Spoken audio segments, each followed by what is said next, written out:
नमस्कार, मैं हूं आपके साथ अभिषेक पुंडीर। तो खबर यह है कि अब उत्तर प्रदेश की सियासत पहले से ज्यादा गर्म होने जा रही है। खबर यह है कि इस लोकसभा चुनाव में पहले से ज्यादा रोमांच आने वाला है और खबर यह है कि इस बार चुनाव में जीत चाहे किसी की भी हो, लेकिन दोनों तरफ से कोशिशें भरपूर की जा रही हैं। और यह सब इसलिए क्योंकि अब अखिलेश यादव के चुनाव लड़ने की खबरें सामने आने लगी हैं और बीजेपी इस पर मजे ले रही है। समाजवादी पार्टी ने इस चुनाव में अलग अलग लोकसभा क्षेत्रों से कई बार अपने उम्मीदवार बदले, कभी मेरठ से तो कभी मुरादाबाद से, और अब कहा जा रहा है कि कन्नौज से भी पार्टी अपने उम्मीदवार को बदलने जा रही है। सवाल यह है, अखिलेश यादव बार बार ऐसा आखिर कर क्यों रहे हैं? क्यों बार बार अपने उम्मीदवारों को बदलने पर वो मजबूर हैं? सवाल है कि क्या अपने फैसलों पर उन्हें भरोसा नहीं है या फिर उन्हें अपने उम्मीदवारों पर भरोसा नहीं? कन्नौज सीट से समाजवादी पार्टी के प्रमुख अखिलेश यादव ने पहले अपने ही परिवार के तेज प्रताप यादव को टिकट दिया था, लेकिन अब पता नहीं क्या हुआ, खबरें ऐसी आ गई कि तेज प्रताप यादव चुनाव नहीं लड़ेंगे। उनके स्थान पर खुद अखिलेश यादव चुनावी मैदान में उतर सकते हैं। सवाल यह है कि अखिलेश यादव और समाजवादी पार्टी ऐसे फैसले आखिर ले क्यों रही है? क्या लोकसभा चुनाव से पहले अखिलेश घबरा गए हैं? मौजूदा राजनीतिक हालात को अखिलेश भांप नहीं पाए? उत्तर प्रदेश में सपा के कार्यकर्ता ही पार्टी से नाराज हैं।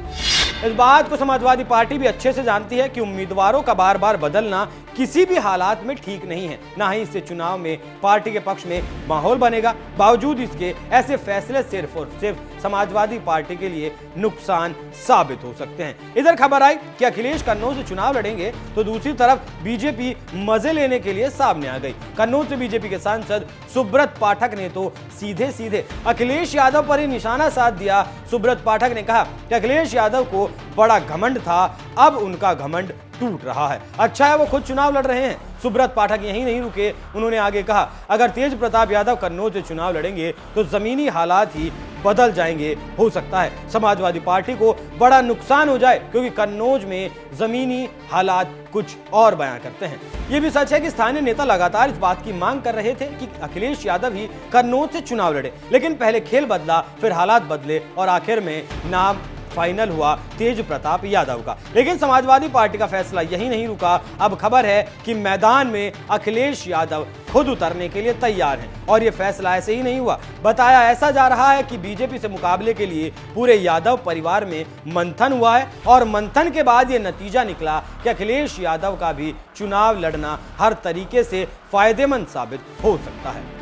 वैसे भी कन्नौज को समाजवादी पार्टी का गढ़ कहा जाता है, लेकिन मोदी लहर में सपा का ये गढ़ भी ध्वस्त हो चुका है। ये वही सीट है जहां से अखिलेश यादव और डिंपल यादव दोनों चुनाव जीत चुके हैं, लेकिन साल 2019 में यहां चुनावी माहौल बदला और सुब्रत पाठक जीत गए और इस बार खेल पूरी तरह से बदला हुआ दिख रहा है। और अगर अखिलेश यादव ने ताल ठोक दी तो समझिए कि कन्नौज में मुकाबला महामुकाबला बन जाएगा और अखिलेश यादव का कन्नौज से चुनाव लड़ना बीजेपी की सिरदर्दी को भी बढ़ा सकता है। साथ ही जो उसने मिशन 80 यूपी में लॉन्च किया है उसे भी कहीं ना कहीं खतरा जरूर हो सकता है। वैसे आपको क्या लगता है, क्या कन्नौज से अखिलेश यादव को चुनाव लड़ना चाहिए या नहीं? अपनी राय हमें कमेंट कर जरूर बताएं। नमस्कार।